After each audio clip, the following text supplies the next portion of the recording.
हाँ जी, आज तो इलेक्ट्रॉन डिफिशियंट है, हैं? हाँ हाँ, सब उसी में है।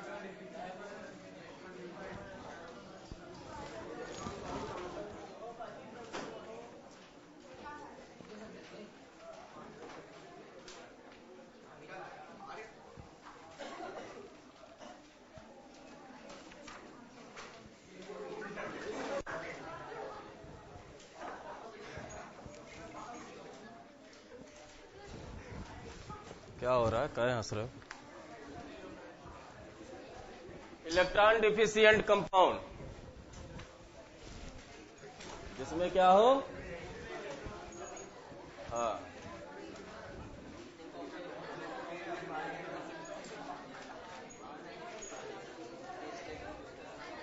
तो जितने भी इलेक्ट्रॉन डिफिशियंट कंपाउंड हैं, फिर से अपने ऑक्टेट को कंप्लीट करने के लिए सबसे पहले वो किसका सहारा लेते हैं? हाँ, फिर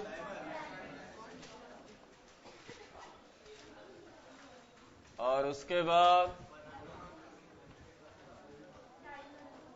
डाइमेराइजेशन या पॉलीमराइजेशन में जाते हैं ना। हाँ सही है, गड़बड़ नहीं है। डाइमेराइजेशन का एक पार्ट क्या है? बनाना बॉन्डिंग।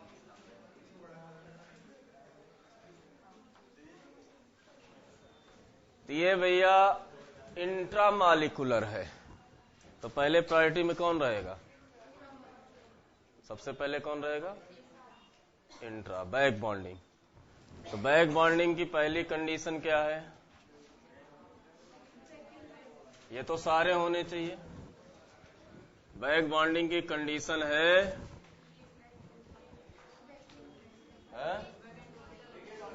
हाँ, एक के पास वैकेंट ऑर्बिटल हो और दूसरे एटम के पास, ये दोनों तो कंडीशन है, लेकिन साथ में एक बहुत बड़ी कंडीशन है जो आपको जानना है। ये 2p में बहुत अच्छी तरह का होता है, यानी सेकंड पीरियड के बीच में, और 2p 3p में भी होता है, लेकिन इसके रेस्पेक्ट में कम अच्छा होता है, क्योंकि हम पाई बॉन्ड बनवाएंगे। कौन सा बॉन्ड?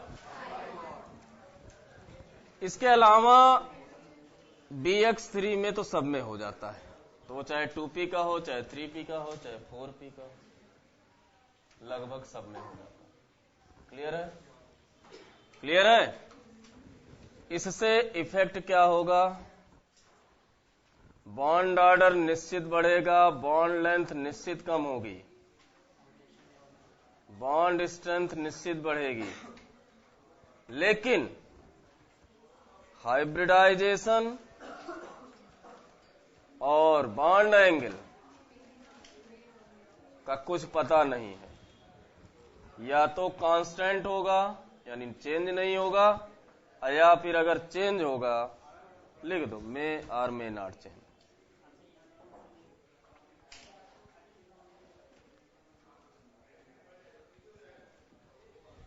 मे और,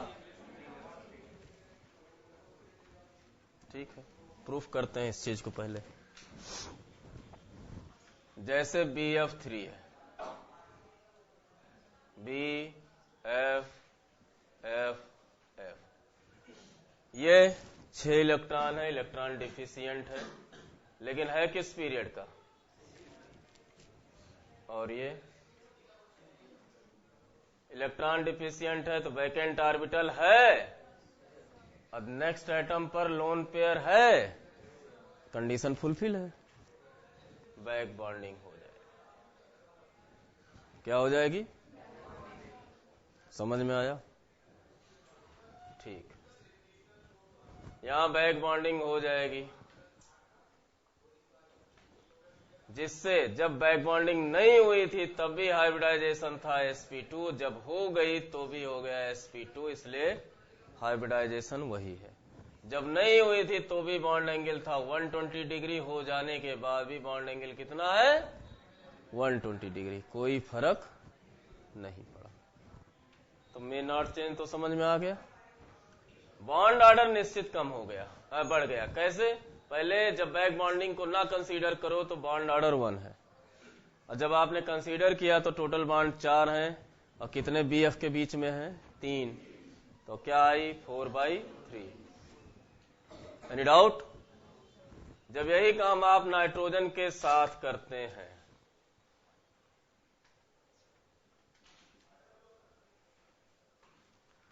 अगर इसका लोन पेयर बैक बॉन्डिंग ना करे तो हाइब्रिडाइजेशन क्या था? sp3। कर दिया तो क्या हो गया? कंप्लीट ट्रांसफर हो गया। क्या हो गया? sp2। जब बैक बॉन्डिंग नहीं किया तो क्या है? अब बैक बॉन्डिंग कर ले तो क्या है? अब वो सारी चीजें चाहिए। तो बॉन्ड ऑर्डर तो निश्चित बढ़ेगा, बॉन्ड लेंथ कम होगी, बॉन्ड स्ट्रेंथ बढ़ जाएगी, हाइब्रिडाइजेशन चेंज हो गया। जब sp3 था तो बॉन्ड एंगल कुछ और होगा, sp2 है तो बॉन्ड एंगल 120 हो गया। क्या हो गया? समझ में आ गया? तो यहाँ हाइब्रिडाइजेशन चेंज भी हो गया, बॉन्ड एंगल भी चेंज हो गया, यानी बढ़ गया। यानी जब भी होगा तो बॉन्ड एंगल या तो कांस्टेंट रहेगा या बढ़ेगा, लेकिन कम कभी नहीं होगा। समझ में आ गया?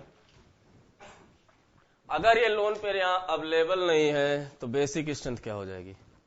कम हो, यानी इस n के साथ CH3 CH3 CH3 हो, और इसी n के साथ SiS3 SiS3 और SiS3 हो, तो बेसिक स्ट्रेंथ की बात करोगे इसकी ज्यादा होगी।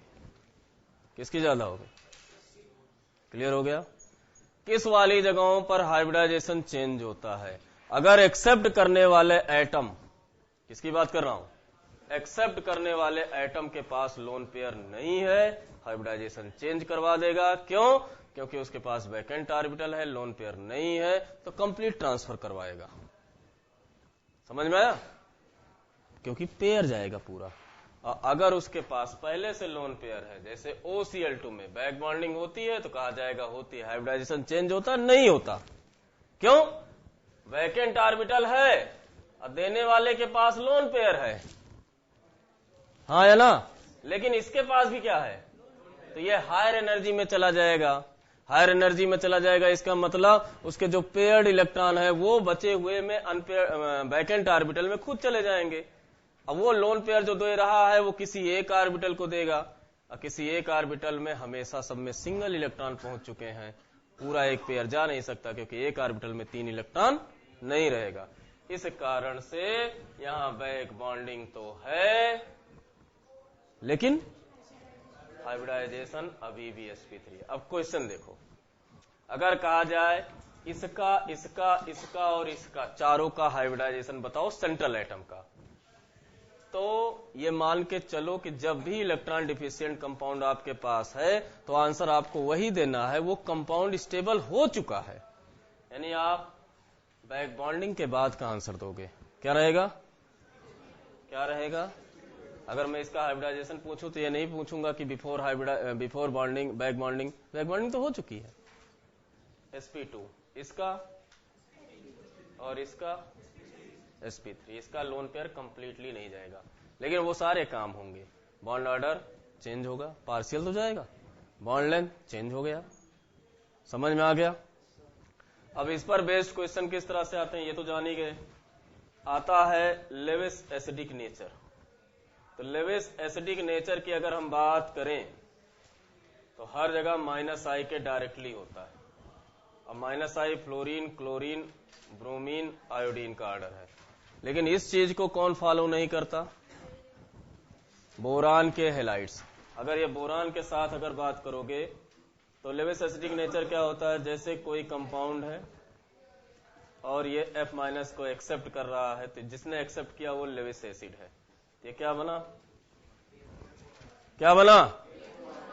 क्लियर है? जब BF4- हुआ तो ये लेविस एसिडिक नेचर है। लेकिन बैक बॉन्डिंग है तो अवेलेबल कर दिया है इसने इलेक्ट्रॉन को बहुत ज्यादा यहां, और जब अवेलेबल कर दिया है तो एक्सेप्ट करने की टेंडेंसी हो गई है कम। तो ये तो हर जगह फॉलो होगा, लेकिन BF3 BCl3 VBr3 Bi3 का ऑर्डर होगा। अगर ये चीज एल्युमिनियम के साथ करें वो तो आयनिक नेचर हो जाता है। AlCl3 से करो, AlCl3 AlBr3 और AlI3। यहां लेविस एसिडिक नेचर -I के डायरेक्टली प्रोपोर्शनल। हर एक केस में लेविस एसिडिक नेचर किसके होगा? -I के, लेकिन किसका छोड़कर? बोरान हेलाइड्स को। क्लियर? क्योंकि वहां बैक बॉन्डिंग डोमिनेंट है। मिला? क्लियर हो गया? अब इससे बॉन्ड एंगल का रोल आता है। वो सारे क्वेश्चन दो बॉन्ड एंगल वाले हटाइए।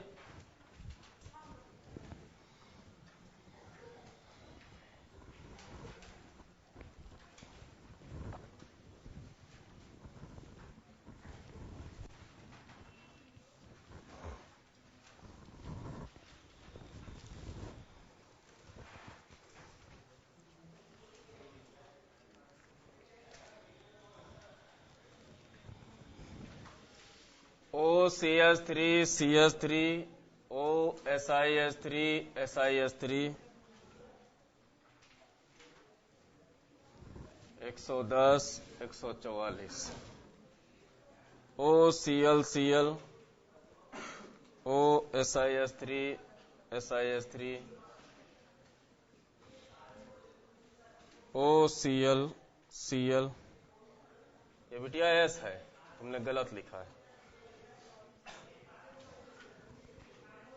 OCl OH OF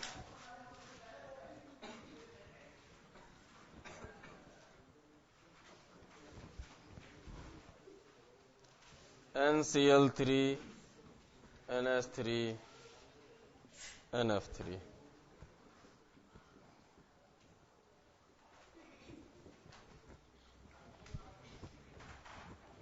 ना दिखा? यहां देख लो और किसी की कॉपी में देख लो, हमारे ख्याल से ऐसे ही होना चाहिए। देखो, इसमें दो चीजें बतानी है। पहले किसमें बैक बॉन्डिंग है और किसमें नहीं है। इसमें दोनों का ऑक्टेट पूरा है तो बैक बॉन्डिंग नहीं है। और बैक बॉन्डिंग, और उस बैक बॉन्डिंग से हाइब्रिडाइजेशन चेंज होगा। और जब हाइब्रिडाइजेशन चेंज होगा तो हाइब्रिडाइजेशन sp3 से कहां पहुंच गया, और जब sp2 पहुंच गया तो पहला कारण हो गया। दूसरा, जो सराउंडिंग एटम है वो थर्ड पीरियड का है और वो भी बड़ा है क्योंकि ग्रुप में पहले है, तो स्टेरिक क्राउडिंग भी हुई। तो 120 तो पहले ही पहुंच गया, उसके बाद स्टेरिक क्राउडिंग हुई, बॉन्ड एंगल कहां पहुंचा दिया? 144। उसमें जाओ, दोनों सेम पीरियड के हैं, लेकिन क्राउडिंग तो तब भी है क्यों? क्योंकि कार्बन बड़ा है ऑक्सीजन से, कार्बन बड़ा है ऑक्सीजन, इसलिए वो 109 को क्रॉस कर रहा है। समझ में आया ना? स्टेरिक क्राउडिंग हमेशा ज्यादा रहेगी। क्लियर हो गया? तो यहां बैक बॉन्डिंग है, तो ये sp3 है उसके बाद, और ये क्या है? अभी भी sp2। यहां पे देखो, ये अभी भी sp3 है, लेकिन ये क्या हो चुका है? तो जब तक ये ऑर्डर आ रहा है तो ये एंगल तो आप पहले से ही जान रहे हो, तो चाहे एंगल दिया जाए तो मैंने साथ में डाटा लिख दिया, जरूरत नहीं, आपको कंपेयर तब भी कर सकते थे। sp3 और sp2 में बॉन्ड एंगल किसका ज्यादा है? sp3 और sp2 में बॉन्ड एंगल किसका ज्यादा है? समझ में आ रहा है?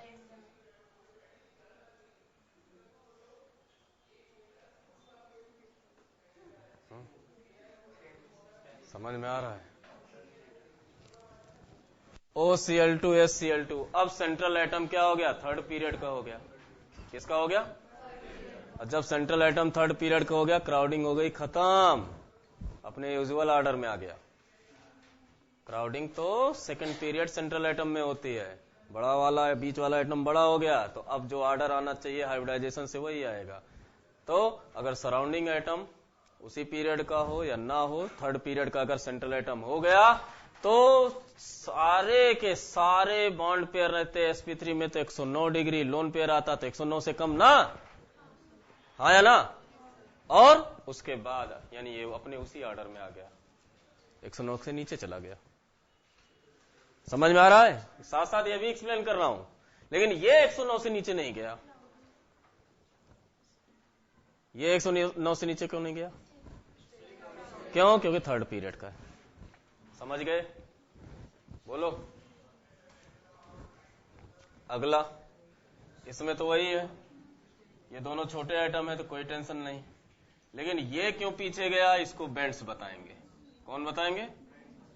ये क्यों पीछे गया ये बेंड्स बताएंगे। तो हमें बताना तो है नहीं, कौन बताएंगे? अब बेंड्स क्या बताते हैं इसके बारे में बात करें। Back bonding clear? कहां हाइब्रिडाइजेशन चेंज होगा, कहां नहीं चेंज होगा? क्लियर? जब एक्सेप्टर के पास लोन पेयर है तो हाइब्रिडाइजेशन चेंज नहीं होगा सेंट्रल एटम का, और जब एक्सेप्टर के पास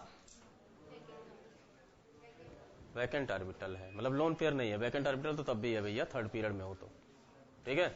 जब एक्सेप्टर के पास लोन पेयर है तो हाइब्रिडाइजेशन चेंज नहीं होगा, जब एक्सेप्टर के पास लोन पेयर नहीं है हाइब्रिडाइजेशन चेंज कर देना। समझ में आ गया? हाँ बोलो।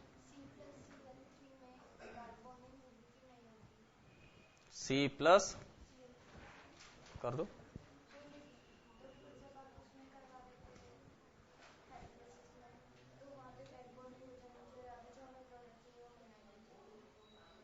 हाँ इनका भी क्वेश्चन अच्छा है कि अगर C प्लस Cl3 में बैक बॉन्डिंग होगी तो हाइड्रोलिसिस क्यों होगी? बैक बॉन्डिंग जब होती है बेटा तो पाइक बनता है, अब पाई लूजली बॉन्डेड होता है। कोई अगर आ रहा है सिग्मा बॉन्ड बनाने तो एनर्जी ज्यादा रिलीज होगी, एनर्जी ज्यादा रिलीज होगी तो पाई बॉन्ड मूव कर जाएगा। BF3 भी तो हुआ था हाइड्रोलाइज, पार्सली हुआ था। आ गया? नहीं आया? Bends rule. बेंड्स अच्छे इंसान थे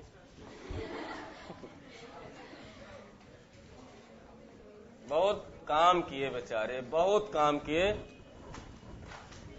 इन्होंने बहुत ज्यादा गर्म किया इस PCl5 को। अब बार बार गर्म किए तो चाहे जितनी बार गर्म किए इनको PCl3 ही मिला। क्या मिला?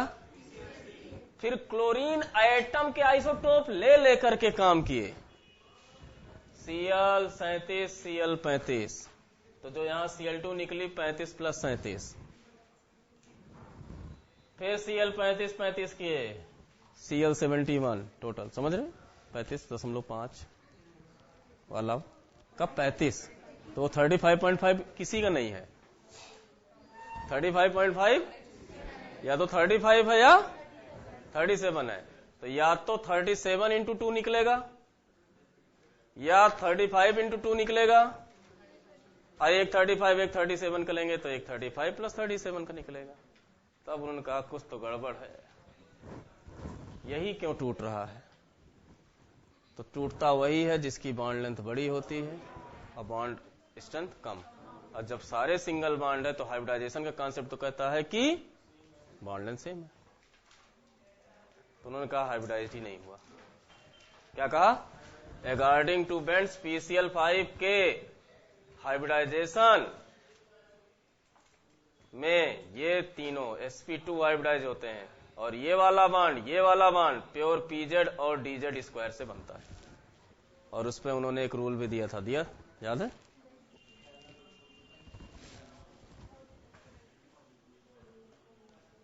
है ना? कहां गया?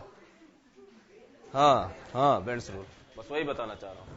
इन्होंने कहा कि इनके बीच हाइब्रिडाइजेशन sp3d ना हो करके क्या है, sp2 और प्योर pz और dz स्क्वायर बॉन्ड बनाते हैं, तो इसकी बॉन्ड लेंथ ज्यादा होती है, और बॉन्ड लेंथ ज्यादा होती है हमेशा यही बॉन्ड आपका ब्रेक होता है। क्लियर? क्लियर? ठीक है, अच्छी बात है। तो क्या रूल दे रहे हैं सब सॉल्व करने के बाद कि जो मोर इलेक्ट्रोनेगेटिव सराउंडिंग आइटम है वो प्रेफर करते हैं उस बॉन्ड से जुड़ना जिसकी बॉन्ड लेंथ ज्यादा हो, जिसकी बॉन्ड लेंथ, अब बॉन्ड लेंथ ज्यादा होगी तो उसमें पी करेक्टर ज्यादा होगा कि एस?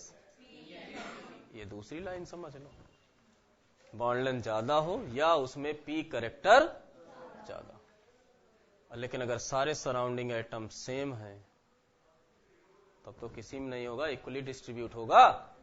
इक्वली डिस्ट्रीब्यूट होगा तो PCl5 में इक्वली क्यों नहीं डिस्ट्रीब्यूट हुआ? तभी उन्होंने प्रूफ किया कि इसमें हाइब्रिडाइजेशन PZ और DZ स्क्वायर का नहीं होता।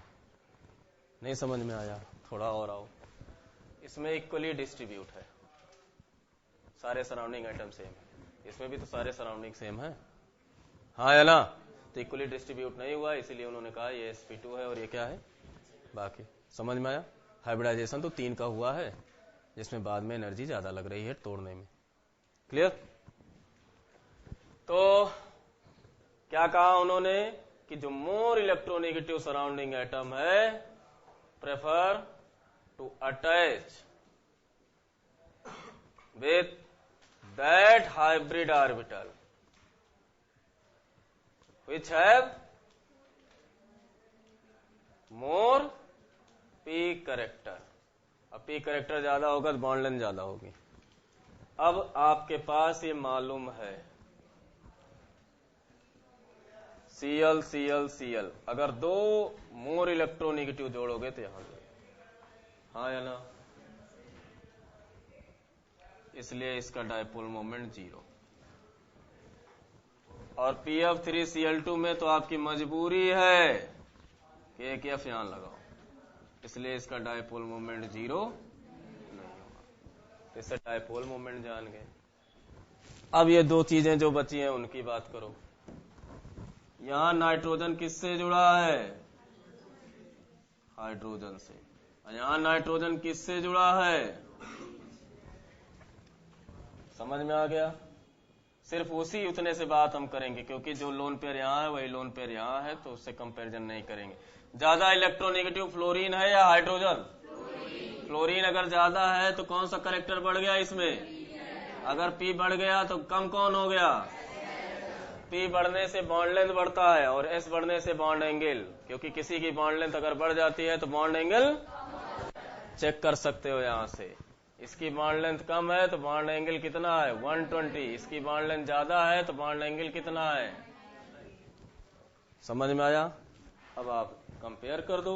अगर इसका परसेंटेज P ज्यादा है तो बॉन्ड लेंथ बढ़ गई तो बॉन्ड एंगल। क्लियर? क्लियर? वही यहां है, लेकिन कब? जब स्टेरिक क्राउडिंग ना लग रही हो तब। क्योंकि जैसे ही आप OF2, OCl2, OBr2 की बात करोगे, बेंड्स रूल नहीं काम करेगा। क्यों? Surrounding atom third period onwards हो गए। EN के हिसाब से तो उल्टा हो रहा है। समझ में आया?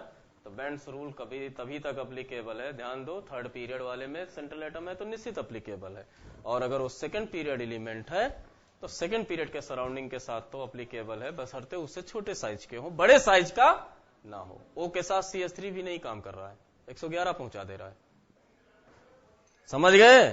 सेकंड पीरियड के साथ अगर उससे उसी पीरियड का एटम जुड़ा है लेकिन छोटे एटॉमिक नंबर का है तो बड़े साइज का होगा, तो बॉन्ड एंगल बढ़ा देगा। जो आप चाहते हो वो नहीं होने वाला।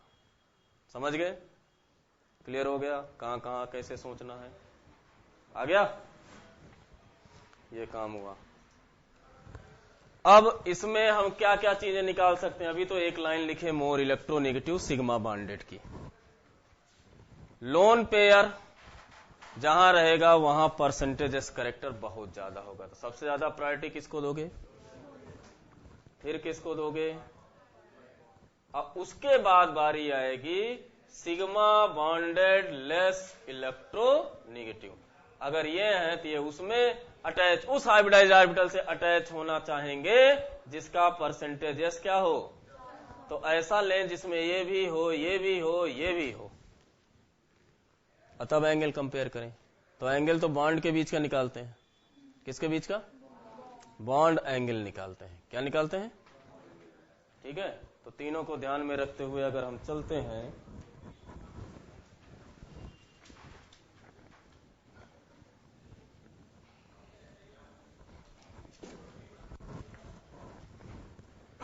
CHHFCl।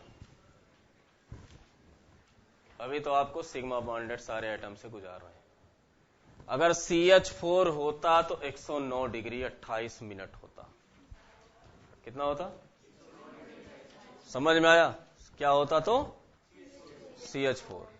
और अगर आपके पास ये है 4 डिफरेंट टाइप के, तो सबसे ज्यादा ईएन किसका है?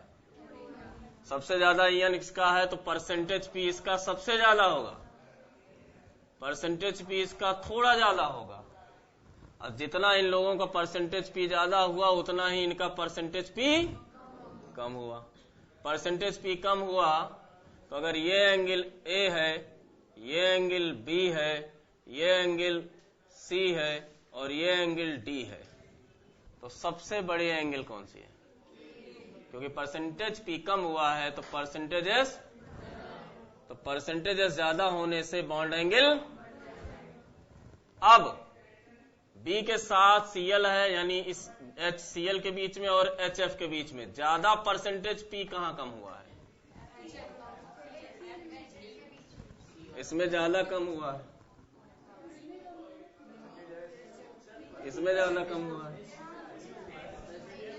मैं क्या कम पूछ रहा हूं, परसेंटेज या बॉन्ड एंगल? हाँ, तो बॉन्ड एंगल यहां कम हुआ है।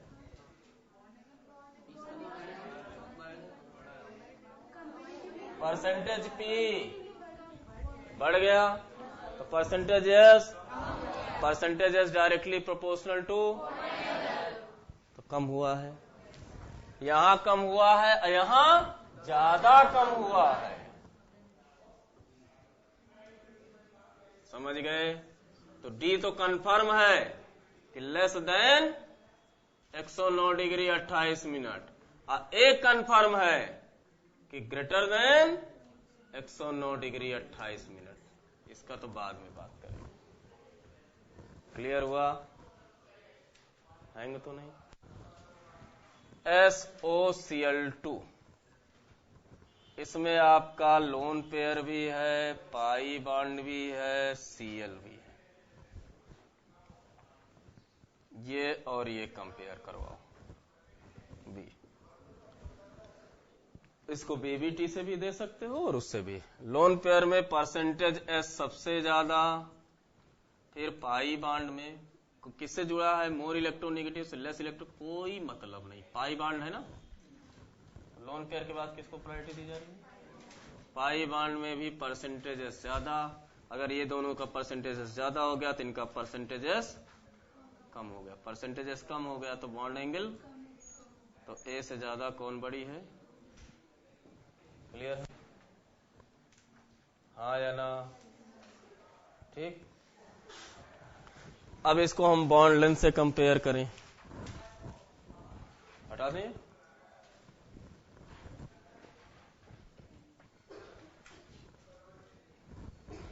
दो तीन बॉन्ड लेंथ के केस ले लो। P P F F F F, P P H H H H, N N H H, N N F F। यहां हमें ये बॉन्ड लेंथ A है, ये बॉन्ड लेंथ B है। P से कौन जुड़ा है? More electronegative. मोर इलेक्ट्रोनेगेटिव जुड़ा है तो इसका परसेंटेज P, इसका परसेंटेज P, तो इसका परसेंटेज P, इसका परसेंटेज P कैसे पता चला? क्योंकि P H से जुड़ा है और P ही P से जुड़ा है। लेकिन आपको याद होना चाहिए P और H का तो ईएन सेम होता है, तो कंपेयर कर लो ना। इसका तो बढ़ा है, इसका कुछ भी ना हो तो भी, तो जब इसका बढ़ा है तो यहां कम हुआ है, तो ये कम हुआ है। तो PP बॉन्ड लेंथ की बात अगर हम करें, हैं? सही हो? सही हो? यहां इसका परसेंटेज P, तो इसका परसेंटेज P, तो अगर ये A है, ये B है,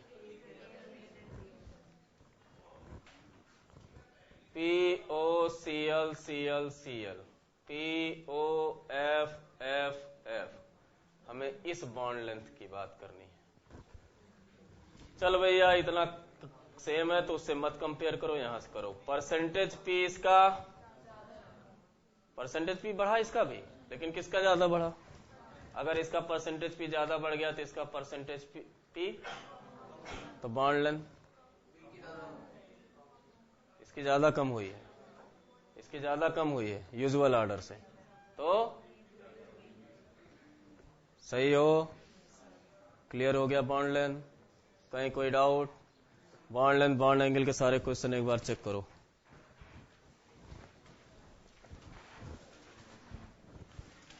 अब यहां से आप SO2 और SO3 को भी चेक कर सकते हो। आपको लग रहा है कि बॉन्ड ऑर्डर दोनों का 2 है, तो आपके हिसाब से बॉन्ड ऑर्डर 2 है तो बॉन्ड डिस्टेंस सेम नजर आएगी, हाँ या ना? नहीं है, नहीं है। क्यों? क्योंकि यहां परसेंटेज एस, और जब परसेंटेज एस यहां ज्यादा है तो यहां परसेंटेज पी ज्यादा है, हाँ या ना? यहां तो एग्जैक्ट सेम है। तो अगर परसेंटेज पी ज्यादा है तो इसकी बॉन्ड लेंथ, अब बॉन्ड लेंथ बढ़ गई तो बॉन्ड एनर्जी, तो सबसे पहले कौन सा एसओ बॉन्ड टूटेगा? पहला तरीका। दूसरा, बॉन्ड एंगल बॉन्ड लेंथ एक दूसरे को यूनिवर्सली कर लेते हो, ये तो क्लियर है। Lone pair bond pair repulsion से ये बॉन्ड एंगल कम हो चुका है तो बॉन्ड लेंथ निश्चित, अब बॉन्ड लेंथ बढ़ चुकी है तो जल्दी टूटेगा। समझ गए? तो बॉन्ड ऑर्डर सेम होने पर भी कुछ चीजें ऐसे निकाली जाती हैं। क्लियर? क्लियर हो गया? तो पूरा बॉन्ड एंगल, पूरा बॉन्ड लेंथ आप बेंड्स रूल अप्लाई करके बहुत अच्छे अच्छे क्वेश्चन को सॉल्व कर सकते हो। क्लियर हो गया? समझ में आया? क्लियर हो गया ना ठीक से? हाँ बोलो।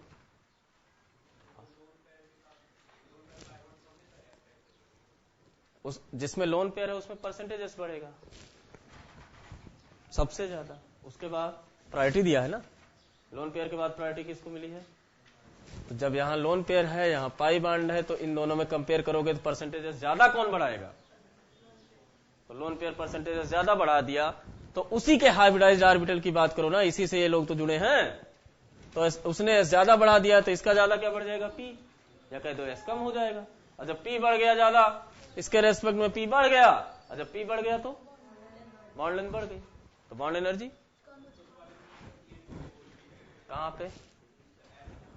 हाँ, इसका सराउंडिंग एटम FFP है, तो ये तो काम का ही नहीं रहा, सेम हो गया, सेम एलिमेंट। तो उसका क्या हुआ? EN बड़ा है, इसका EN ज्यादा है तो परसेंटेज पी ज्यादा है। ठीक? अब हाँ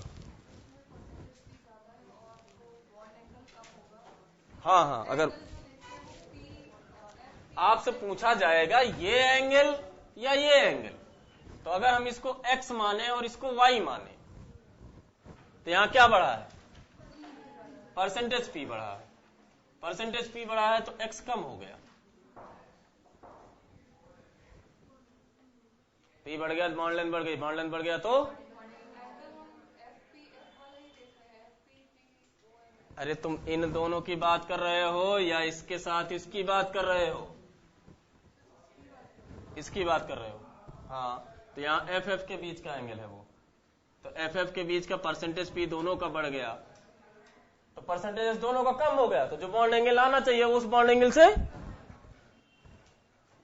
समझ में? तो यहाँ 2 बार कम हो रहा है, यहाँ सिर्फ 1 बार कम हुआ है, इधर तो कोई फर्क ही नहीं पड़ा। आ गया? और बोलो। Bends clear? हाँ, फिर से बोलो। हाँ, क्योंकि हाइब्रिडाइजेशन चेंज ही नहीं हुआ ना, जो था वही है।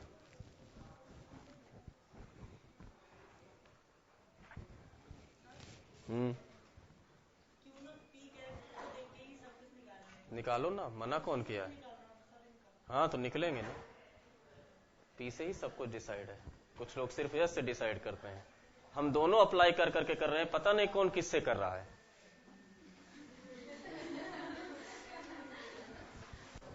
हमने क्या कर दिया, P बॉन्ड लेंथ से कनेक्ट कर दिया, S बॉन्ड एंगल से कनेक्ट कर दिया। तो जब बॉन्ड एंगल की बात आती है तो हम S से गुजार देते हैं, और जब बॉन्ड लेंथ की बात आती है तो हम P से गुजार देते हैं।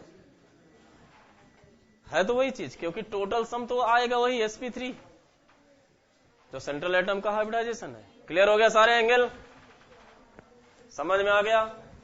Bends clear? Bends clear? तो ड्रैगो को भी सुन लो। ड्रैगो को पता नहीं क्या सूझा था, वो 6 हाइड्राइड के लिए अलग से रूल दे दिए, है ना। उन्होंने कहा ऑक्सीजन के बाद के जो 3 एलिमेंट हैं H2S, H2Se, H2Te, और नाइट्रोजन के बाद के जो 3 एलिमेंट हैं, नाइट्रोजन के बाद क्या आएगा, फास्फोरस का PH3, फास्फोरस आर्सेनिक ASH3 और SbH3, ये 6 हाइड्राइड में हाइब्रिडाइजेशन नहीं होता और बॉन्ड बनता है प्योर P ऑर्बिटल से। अब प्योर P कहां रहते हैं, 90 डिग्री के आसपास, इसलिए इनके बीच जो एंगल आएगा वो 90 के आसपास आएगा। तो वो 6 हाइड्राइड कौन कौन से हैं, फास्फोरस और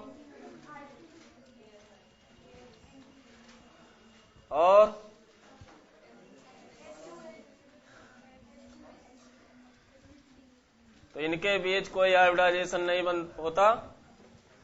तो इस पे रूल उन्होंने क्या बनाया था, उन्होंने बताया था अगर कोई एलिमेंट आपके पास 3rd पीरियड ऑनवर्ड्स है, having lone pair, having surrounded by element having En less than or equal to 2.1, कुल मिला के वही बोल रहे हैं, उसमें रूल में बोल रहे हैं, समझ में आया?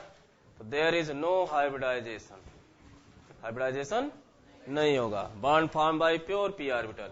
यही कारण है ये 93 डिग्री, नीचे आओगे बॉन्ड एंगल कम होता जाएगा, 1 डिग्री कम करते जाओ, यहां वही रहेगा। तो पूरा रेंज 93 और किसके बीच में है, समझ में आ गया? क्लियर हुआ? क्लियर हुआ? यही इतना बताए थे। लेकिन लोन पेयर खत्म करते ही जैसे ही आप इस पे H+ दे दोगे, ये PH4+ हो गया, ड्रैगो रूल को नहीं फॉलो करेगा, हाइब्रिडाइजेशन क्या हो जाएगा, इसका खुद NH3 नहीं फॉलो करेगा क्योंकि ये सेंट्रल एटम 3rd पीरियड का नहीं है हाइब्रिडाइजेशन, और इसका H2O भी नहीं फॉलो करेगा हाइब्रिडाइजेशन, समझ गए? सिर्फ 6 हाइड्राइड, सिर्फ 6 हाइड्राइड, उसका कैटायन नहीं। फिर क्वेश्चन आता है कि H2S बनता है, H4S नहीं बनता, H6S नहीं बनता, जबकि SF2, SF4, SF6 सारे बनते हैं। तो सल्फर के मैक्सिमम कोवैलेंसी को क्या हुआ, जब हाइड्रोजन जुड़ने लगा, तो अगर सराउंडिंग एटम लेस इलेक्ट्रोनेगेटिव होता है तो सेंट्रल एटम पर ऑक्सीडेशन स्टेट को देखोगे तो माइनस में आ जाएगा। तो किसी सेंट्रल एटम पर चार्ज अगर माइनस में आ रहा है, समझ में आया, तो हमेशा जान जाओ कि वो सिर्फ ग्राउंड स्टेट से बॉन्ड बना सकता है, हाइब्रिडाइजेशन नहीं हो पाएगा। क्या नहीं हो पाएगा? हाइब्रिडाइजेशन नहीं होगा तो मैक्सिमम कोवैलेंसी नहीं हो पाएगी। क्यों? क्योंकि जो अनपेयर्ड इलेक्ट्रॉन बचे हैं सिर्फ वही बना सकते हैं बॉन्ड। तो H2S में सल्फर के कितने बचे हुए थे, 2, इसलिए 2 ने बनाया। PH3 बनता है, PH5 नहीं बनता क्योंकि 3 था, PH5 नहीं बनेगा, समझ गए? रीजन क्या है, हाइब्रिडाइजेशन के लिए आप बोलते हो कि नियरली सेम एनर्जी ऑर्बिटल, जैसे ही चार्ज उस पर माइनस आ जाता है एनर्जी गैप बढ़ जाता है, साइज बढ़ गया, En कम हो गया। जब En कम हो गया किसका, सेंट्रल एटम का, तो उसके जो अपने ऑर्बिटल हैं वो दूर दूर हो गए, दूर दूर हो गए तो मिक्सिंग ही नहीं हो पा रही है। और जितना ज्यादा पॉजिटिव चार्ज डेवलप करते जाओगे उतनी अच्छी मिक्सिंग होती जाएगी। SF2 पॉजिटिव चार्ज आ गया, SF4 और पॉजिटिव आ गया और मिक्सिंग, SF6 और मिक्सिंग, SF8 नॉट पॉसिबल। क्यों? मिक्सिंग के बाद भी नहीं है 2 इलेक्ट्रॉन, अनपेयर्ड बचे तब तो बनाएंगे, समझ में आ गया? SF3+ SF5+ बनते हैं, क्यों? क्योंकि एक इलेक्ट्रॉन निकालने के बाद उसका बिहेवियर फास्फोरस की तरह हो जाता है, SF3+ SF5+। लेकिन SF3 और SF5 नहीं बनते। क्यों? क्योंकि अनपेयर्ड इलेक्ट्रॉन 2 4 6 में है, तो 3 5 के बॉन्ड नहीं बनाएगा वो। समझ गए? क्लियर? पल्ले पड़ गया? ठीक है। तो हाइड्रोजन के साथ अगर नहीं बना रहा है तो उसका रीजन ये है। बड़े एटम के साथ नहीं बना रहा है तो उसका रीजन स्टेरिक क्राउडिंग है। क्लियर हो गया? ड्रैगो हो गए, बेंड्स हो गए, बैक बॉन्डिंग हो गई। अगला पार्ट। ऑड इलेक्ट्रॉन नहीं पढ़ाया हूं क्या पहले? हा? चलो ठीक है। तो डायमेराइजेशन में किसका होगा किसका नहीं होगा, सबसे ज्यादा तो यही क्वेश्चन आता है। तो पहले तो ये हो कि किसका होगा और किसका नहीं होगा रीजन के साथ। पहला कंपाउंड है BF3। इतना स्ट्रांग बैक बॉन्डिंग होती है, इतना स्ट्रांग बैक बॉन्डिंग होती है कि डाइमर बनाने की जरूरत ही नहीं पड़ती। डाइमर तो तब बनाएंगे जब हम अपना ऑक्टेट ना पूरा कर पाए ना। समझ में आया? और वैसे भी आप बना किससे रहे हो? बोरान से। बोरान बेरिलियम से छोटा है कि बड़ा है? छोटा है। छोटा है तो BF3 के बाद BF4 स्टेरिक क्राउडिंग है, टेट्राहेड्रल बनने जा रहा है, वो भी उसको परेशान करेगा। अब बोरान से बड़ा क्या है? बेरिलियम। सेंट्रल एटम जब बड़ा हो जाएगा तो वो झेल सकता है स्टेरिक क्राउडिंग को। तो इसलिए बेरिलियम के कंपाउंड्स तो क्या कर सकते हैं? डाइमर बना सकते हैं, लेकिन बोरान के नहीं। 2 रीजन है, बैक बॉन्डिंग है और स्टेरिक क्राउडिंग है। अगला वही रीजन BX3 है तो वही रीजन। क्लोरीन ब्रोमीन आयोडीन तो और बड़े हो गए ना। BF3 तो स्ट्रॉन्ग बैक बॉन्डिंग हो गया। समझ में? अब BX3 में वीक, थोड़ा वीक हो गया, लेकिन इतना तब भी है कि वो लेविस एसिडिक नेचर में वैसे ही रहता है। अगला क्या है? AlX3। AlX3 ध्यान से देखो, Al सेंट्रल एटम है, कितने पीरियड? 3, थर्ड पीरियड ना। और X3 का जो आप ले रहे हो क्लोरीन ब्रोमीन आयोडीन, वो भी किस पीरियड के? तो 3p में बैक बॉन्डिंग पॉसिबल। अच्छा, बैक बॉन्डिंग पॉसिबल नहीं है, सेंट्रल एटम थर्ड पीरियड का हो गया, साइज मस्त वाली है, बढ़िया वाली, बड़ी वाली, इसलिए आराम से बनाओ, कोई टेंशन नहीं। Dimer Al2Cl6। समझ में आया? अगला है BCH3 होल थ्राइस। बोरान है ना। तो जब फ्लोरीन के साथ नहीं हो पा रहा था, क्लोरीन के साथ नहीं हो पा रहा था, तो कार्बन के साथ और उसके साथ साथ 3 हाइड्रोजन। तो बोरान से बड़ा आइटम है, पहले ऐसे सोच लो। बोरान से बड़ा तो कार्बन नहीं है, CH3 बड़ा है। समझ गए मतलब? ठीक। आगे हाँ, BH3 और AlCH3 होल थ्राइस, थोड़ा इसमें आपको आना पड़ेगा। ये डाइमर किस तरह से बनाते हैं? आपने कहा BH3 BH इलेक्ट्रॉन डिफिशिएंट, लगने वाले के पास कोई सुविधा नहीं है कि वो दे इलेक्ट्रॉन, ना लोन पेयर के थ्रू, ना डाइमर के थ्रू, ना डाइमर के थ्रू। तो एक दूसरा अल्टरनेट व्यवस्था करते हैं लोग। वो अल्टरनेट व्यवस्था क्या है? ये बोरान का ये हाइड्रोजन के बीच का बॉन्ड यहां आ जाए, और इस बोरान के साथ जो हाइड्रोजन है उसके दोनों इलेक्ट्रॉन यहां आ जाए। तो ये बनाना बॉन्डिंग है जिसमें 3 सेंटर इन्वॉल्व हो रहे हैं, इसलिए इसको कहा जाता है 3 सेंटर 2 इलेक्ट्रॉन बॉन्ड। यही काम CH3 के साथ नहीं हो पाता, थोड़ा बड़ा हो जाता है स्टेरिक क्राउडिंग, लेकिन एल्युमिनियम के साथ हो जाता है। मुझे मालूम है आप लोग नहीं पढ़ के आते, सिर्फ यही रट के आते हो, पढ़ के नहीं, रट के। जो हाइड्रोजन है वही तो यहां CH3 का काम हो रहा है ना, लोन पेयर है ही नहीं। जब लोन पेयर नहीं है तो बनाना बॉन्डिंग ही कर सकता है, छोटा है इसलिए कर लिया, बड़ा होता तो हो जाती है स्टेरिक क्राउडिंग। वैसे थर्ड पीरियड का एलिमेंट आ गया सेंट्रल वाला, कोई टेंशन नहीं है, स्टेरिक काम करने वाला नहीं है। समझ में आ गया?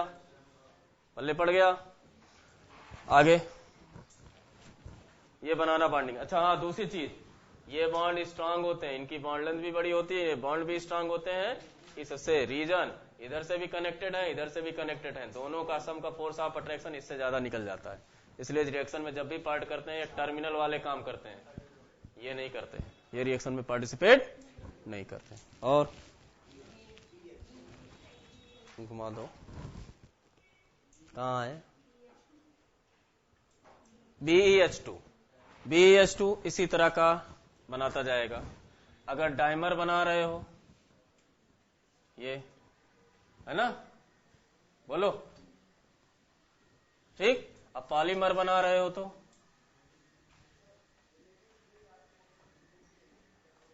HB HB HB HB ऐसे होता जाएगा। जितने भी बनाना बॉन्डिंग है, बनाना बॉन्डिंग के बाद भी इलेक्ट्रॉन डिफिशिएंट है, कभी ऑक्टेट उनका पूरा नहीं होता। चेक करके देख सकते हो। कितने बॉन्ड बने इस समय? 1 2 3 4 5 6। तो टोटल इलेक्ट्रॉन कितने इन्वॉल्व होने चाहिए? 6 नहीं है, ध्यान से देखो। 1 2 3 4 5 6 7 8, ये भी तो बॉन्ड ही है। तो होने कितने चाहिए? 16 है। कितने?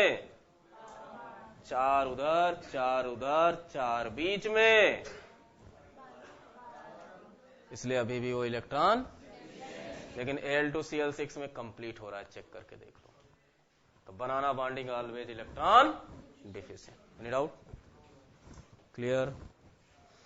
तो क्या इलेक्ट्रॉन डिफिशिएंट ही डाइमर बनाते हैं? ऐसा नहीं है। ऑलवेज या मस्ट बी क्वेश्चन को खत्म करने के लिए 2 चीजें बताई गई। FeCl3 है, लेकिन Fe2Cl6 में एग्जिस्ट करता है, ऑक्टेट कंप्लीट है।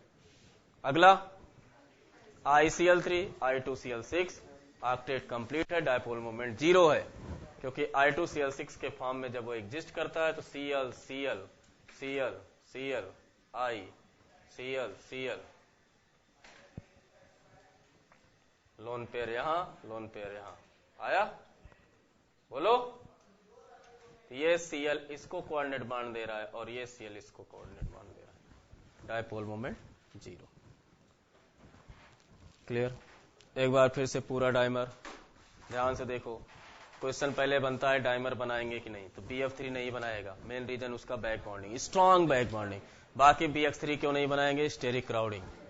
BX2 बढ़िया से बनाएंगे, कोई टेंशन नहीं, थोड़ा साइज बड़ा हो चुका है सेंट्रल एटम का, ठीक है।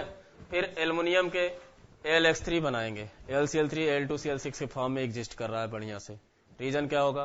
3 सेंटर्ड और 4 इलेक्ट्रॉन बॉन्ड। उस कोऑर्डिनेट बॉन्ड का नाम क्या है? 3 सेंटर्ड, दोनों एल्युमिनियम, दोनों एल्युमिनियम।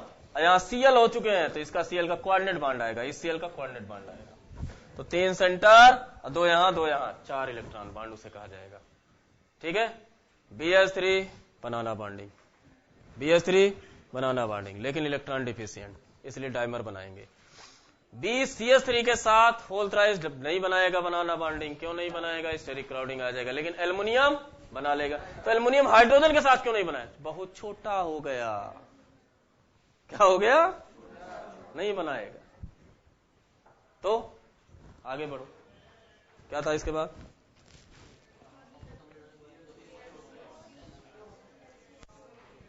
बेरिलियम के हाइड्राइड थे, है ना।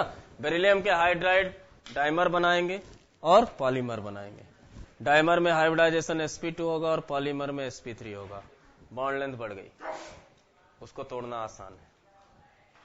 आपसे पूछा जाए ये वाला बॉन्ड तोड़ना आसान है कि ये वाला? तो ये वाला sp2 है, ये वाला sp3 है दोनों बनाना बॉन्डिंग। p करेक्टर किस में बढ़ गया? sp3 में। किसको तोड़ना आसान है? लेकिन अगर उसी के टर्मिनल और उसी के उसकी बात करी जाए तो टर्मिनल को तोड़ना आसान नहीं है, इसलिए रिएक्शन में कौन? टर्मिनल को तोड़ना आसान है, इसलिए रिएक्शन में कौन पार्टिसिपेट करेगा? गुड। तो बॉन्ड लेंथ, बॉन्ड डिस्टेंस सिर्फ in case of banana bonding bridge atom की ज्यादा होती है, बॉन्ड लेंथ भी और बॉन्ड डिस्टेंस। बाकी जगहों पर बॉन्ड लेंथ और बॉन्ड डिस्टेंस इनवर्सली। समझ गए? ठीक, बैठा दिमाग में? Odd electron species, total electron अगर ऑड नंबर में आते हैं तो वो ऑड इलेक्ट्रॉन स्पीसीज हैं। लेकिन क्या वो ऑड इलेक्ट्रॉन बॉन्ड बनाते हैं कि नहीं, ये डिसाइड नहीं कर सकते। तो ऑड इलेक्ट्रॉन स्पीसीज में आप जितने नाम दिए गए हैं, ओ एफ, ओ में 8, एफ में 9, 9 8 17 ऑड नंबर, इसलिए ऑड इलेक्ट्रॉन स्पीसीज है। अगला नाम क्या है, एनओ, 7 और 8 15 ऑड इलेक्ट्रॉन स्पीसीज है। NO2, अरे 8 8 16 O2 और 7 आ रहा है, सबका करते हुए चले जाओ। ClO2, ClO3, पराक्साइड आया। ये जितने भी आ रहे हैं ये ऑड इलेक्ट्रॉन स्पीसीज है, लेकिन सारे ऑड इलेक्ट्रॉन स्पीसीज में ऑड इलेक्ट्रॉन बॉन्ड नहीं होते। कौन से ऑड इलेक्ट्रॉन बॉन्ड नहीं बनाते, वो जो हाईएस्ट ऑक्सीडेशन स्टेट में होते हैं। ClO2 और ClO3 में कौन है, ClO3। NO और NO2 में कौन है, NO2। अब फ्लोरीन के साथ वही बेचारा है, इसलिए ये डाइमर बना लेंगे। तो OF किस में कन्वर्ट हो जाएगा, O2F2 में। NO2 किस में कन्वर्ट हो जाएगा, N2O4 में। और ClO3 किस में कन्वर्ट हो जाएगा, Cl2O6 में। क्यों, क्योंकि रेडिकल के बीच ऑर्गेनिक से थोड़ा लिंक करो। रेडिकल में मेन प्रॉपर्टी क्या होती है, डाइमर बनाने की। क्या बनाने की होती है, और वो Cl2O6 बना लेंगे। तो ज्यादा परेशान कौन है, जिसका ऑक्सीडेशन स्टेट बढ़ गया है, वो रेडिकल संभाल नहीं पा रहा है। तो ज्यादा परेशान कौन है, ClO3, no odd electron bond but odd electron species. तो ऑड इलेक्ट्रॉन स्पीसीज कौन है, टोटल इलेक्ट्रॉन ऑड नंबर में हो। ऑड इलेक्ट्रॉन स्पीसीज अगर आपको मालूम चल गया तो ऑड इलेक्ट्रॉन उसमें बॉन्ड कौन बनाएगा, तो बनाएंगे कौन, बनाएंगे कौन, पूरे नाम बोलो कौन कौन थे। NO2 में ये बनाएगा, ClO2, ClO3 में ये डाइमर बनाएगा। तो ये ऑड इलेक्ट्रॉन स्पीसीज है, लेकिन ऑड इलेक्ट्रॉन बॉन्ड इसमें प्रेजेंट, गुड। अगला एक ही है तो ये बनाएगा। और समझ गए, समझ गए। तो सारे इलेक्ट्रॉन डिफिशिएंट के बारे में पूरी जानकारी हो गई। बॉन्ड एंगल जान गए, बॉन्ड लेंथ जान गए। अब क्या पढ़ोगे,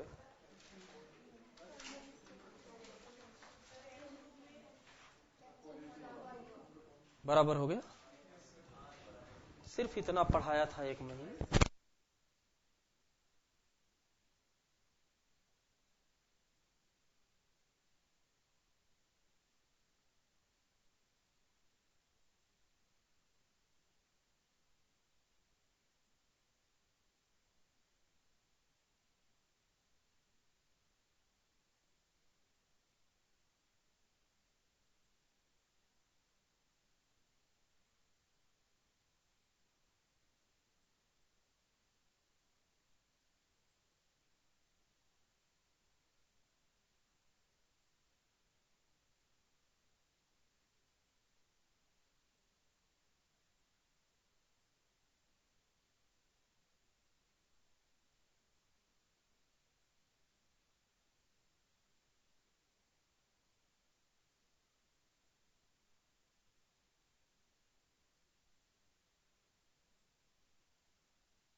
करवा दिया था क्या, अरे क्या CO का देखना है, 2s को हाइब्रिडाइज कर दो बस। उसमें एक चीज याद रखो, मैंने तुमको क्या बताया था, क्या बताया था, जो निकलने वाला इलेक्ट्रॉन है स्टार के NBMO से निकलेगा।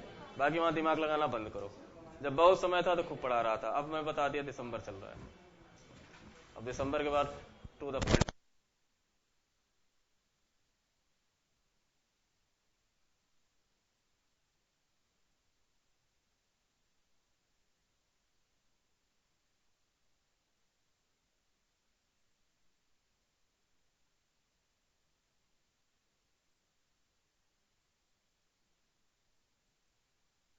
आगे क्या था,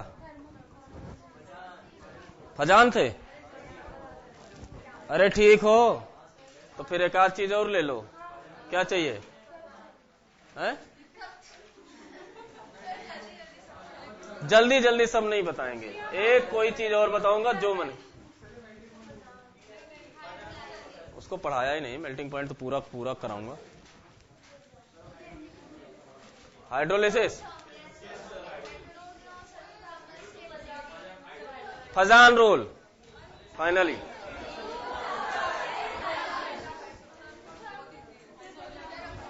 को दीजिए, क्वेश्चन करो।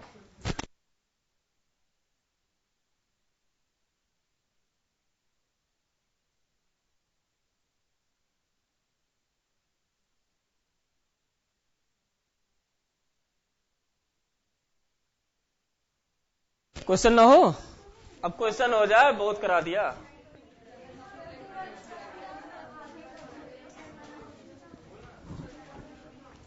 बोलो क्या चाहते हो।